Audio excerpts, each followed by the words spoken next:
Hey guys, I just published an article on my newsletter. It's 10 questions answered in the podcasting world on LinkedIn. You can join it. Um, Here it is. So I just shared it on my profile so you can go check it here. And I'm going to talk about, some of these points here because the premise here is that podcasting is crazy good.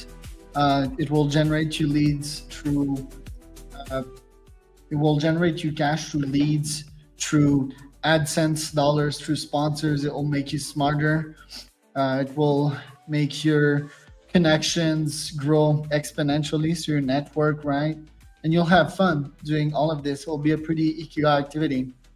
With that being said, I don't know any other activity that will generate as much in the business and personal context, right? Which is very much ikigai aligned here. So, lots of people have questions, right, about podcasting, how they should do it, and so forth. So, I'm answering a couple of these here. How do you see AI shaping podcast content creation and audience engagement? Um, there's tools like right now I'm filming on StreamYard, right? So, I'm being live on like 5 platforms. Then I feed this to Opus so that it can create shorter form content. So some people love the longer form, right? They're more disciplined, more dedicated. They have longer attention span. These are usually older generations, and the younger gens, well, they think and learn through very short content, right?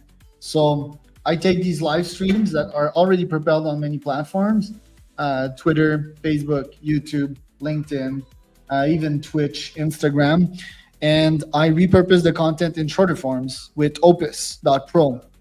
So the links are down here in this article here. And what Opus does, not only does it cut the content, make it better through AI, but it will publish it on different platforms. So YouTube Shorts, TikTok, and so forth. So that's how I see content creation and audience engagement. It'll be pretty crazy next year because there will be AI hosts. So think of me right now, but the AI form, right? So Synthesia can make these graphics.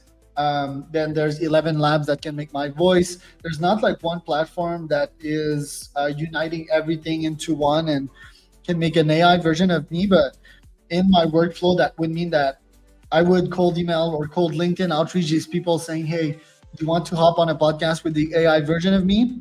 If the content is good, then so we will publish it if it's good. Plus, you can make it to round two with the real Charles. And then these people, they can also send their own avatars, right? You can have their version of themselves feeding it tons of content to come on a podcast. So think of an avatar vs avatar thing. That would be crazy. And that's about to happen 2025. It's about to hit mainstream. With podcast platforms focusing on monetization, how should creators adapt and stay competitive? So I believe, yes, that every single podcast should have a monetization aspect, right? Because no money is equal to no fun. Like I've met some people, very few have run a passion project that generated $0 for years. Most people give up after like 7 months. My audience, CEOs and founders, so these people, they're about money, right? They're go-getters.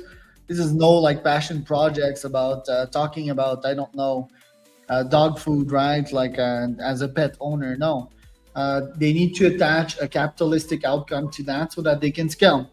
Money is energy. Money is tokens to keep on going. It's like fuel. It's like food, right? It's like these vegans out there and these people that claim that can eat for that cannot eat for 200 days and survive. That's total bullshit. So you need to have a monetization aspect. So yes, that is good. At least that's how you scale a podcast. But then, how should creators adapt to stay competitive? Well, I think that to get paid, you need to have a really good product, right? And that starts with you, like being a great host, filling your brain with information and data so that you can ask better questions about the host. I think it's about interviewing a bunch of people. I get better as a host with like every single interview that I do, right? I ask better questions.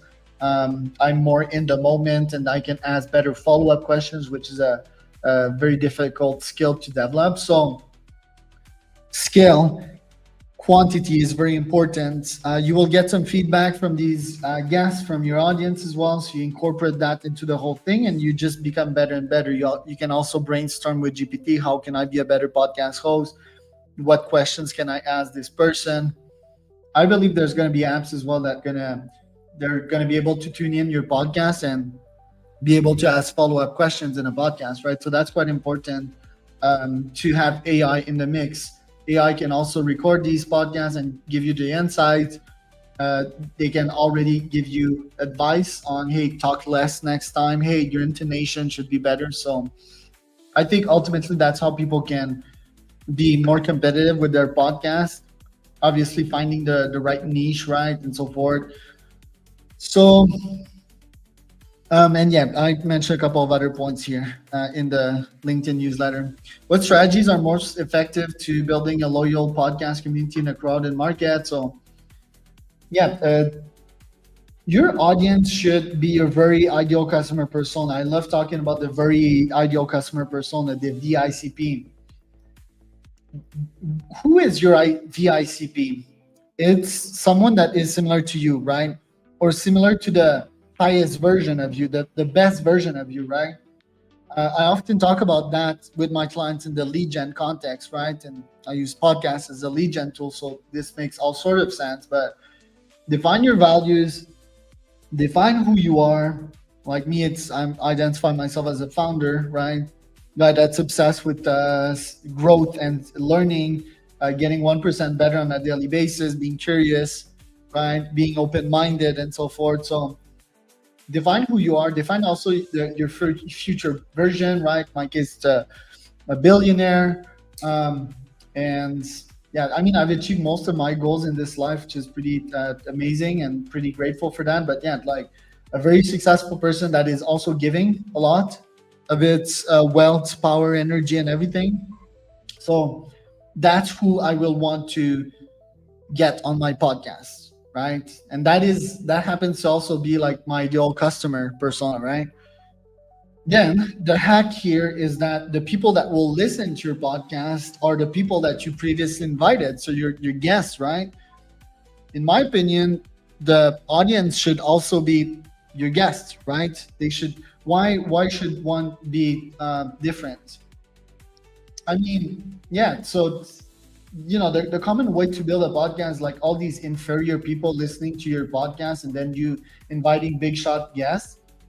That's the common way to do it, right? Like, oh, your audience, they're all viewers, like let's feed them very bright thumbnails, and let's have this crazy ass title that will drag their attention. Like people treat their audience like rats, lab rats. I'm more with the philosophy, which is not in my best interest, right? But I'm more in the philosophy of the audience will be folks that I will be interviewing. Okay, so the folks that I'll be interviewing, they will actually share the podcast with their audience, right?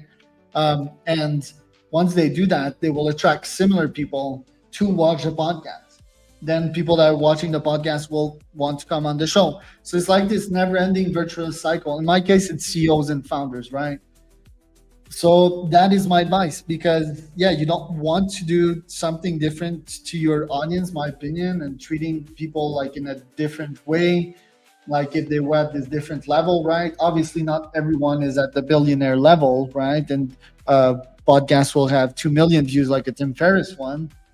You can't assume that 2 million of these viewers are billionaires, but yeah, I want to interview and speak to the same people that yeah, I would have as clients, I would have as viewers, and I would have as guests. So that also simplifies it drastically for me, right? And it's pure authenticity. I don't need to modify myself according to different situations, although this model does have value. So that's how you build a loyal podcast community. You don't treat them like shit. You treat them not as your equal, but as someone that is your level, right? No one is equal in this life. I'm better in AI podcasting than this guy. This guy's better than me at SEO, and we trade. That's how humanity works, right? in pure inequality. But what I mean here is um, treat them as people that are your levels, aka founders, entrepreneurs, people with very big ambition, right? So same viewers as same guests that I have on my podcast. That is my strategy. Authenticity. I mean, be authentic, right? Like AI will know everything that is inauthentic at some point, and I think people should be themselves. Generally speaking, I think that will scale in a society, and it just confuses the fuck out of people to change who they are in business rather than personal. I think yes, we need to adapt and step up some of our behaviors and skills and the way we act in some of our systems in some situation, but generally we should stay the same, right? There's like people that are drastically different in their online persona than who they are in real life, and that is not only incredibly detrimental to them. You know, it's like these troubled actors that don't know who they are. Um, but I also think it's detrimental for their audience that they treat as like lab rats, right? It's like, hey, do this, do that, bullshit clickbaity headline, right? And but in the end, it's bad advice that's not even applicable for them. Who is winning is like the creator, right? And winning, they're winning the money side of things, but they're not putting out scalable systems for themselves. They're confusing themselves. I think that truth and authenticity and being who you are scales. Now, if you're like a racist prick asshole that just is spreading toxic bullshit, that's who you are. You sort of need to modify your systems, right? You need to be a better person. How do you do that? You speak to more people and try to go for the truth and try to go for good. You speak to a variety of people. In my space, I speak to CEOs and founders in the nonprofit space, you know, and people with heart-based organizations. They're still capitalists in some shape and form, but you need to broaden your spectrum and your perspective to be a better human being. Don't be a better terrorist, right? Like that's incredibly bad for you, for the whole world, and yeah, just don't be a sour person. Fix your traumas. That is a whole nother video. Niche targeting is quite important. Like my niche is mostly capitalist, right? It's like lead generation through podcasts. It's in the money niche. I love money. I love business also. Did I love business when I started this life? Probably not, right? I preferred video games, but video games have no outcome, no scalable outcome in this life. Can't be good at life and the game of life if you're into your video game bullshit. So, um, yeah, I define your passion, define your ikigai, right? Like me, I've learned to mix personal with business pretty well. That's why my shit scales and will scale forever. I love what I do, you know, like talking to people, being curious, asking them better and better questions and feeding off that, right? I'm a very curious and knowledge oriented person. So I think, yeah, people should go for what they know as well. Usually it starts with passion, right? You can't put profits before passion. You cannot put 100% passion and zero profits. It's both. So try to go with the ikigai stuff, what you're good at, what people want, what you can be paid for, and the fourth one, whatever that is. But yeah, at least that trifecta, that square. So yeah, like mix profits and purpose is what I'm saying here, and that should be your niche. If you're going in a niche, also like fun is equal to being the best at what you do, in my opinion. So if you're going in like the SEO niche, well, you're fucked, you know, like that's not a good niche. There's probably 100 people that will be better than you in this. So try to go with like GPT SEO, right? So like appearing first on GPT instead of Google. That's a niche you can carve for yourself. So like it's also like going for the new, right? Niching out is incredibly important. My niche is AI podcasting, right? Lead gen podcasting. There's so few people in these niches that it's pretty fun. I'm the reference in there. Here I referred a couple of tools for podcasting, so you can just go in the article and fetch each. But like, what are top tools or technologies for pods nowadays? I named a couple. Start with StreamYard. That's what I'm streaming on right now. Opus here to cut it in YouTube Shorts. YouTube chapter description with Harpa. PodUp, that's an interactive podcast platform, which we'll talk on the point, um, the next point, the point number 8. Buzzsprout, if you want to publish your pod on various podcasting platforms, and Podmatch if you want to find guests and hosts.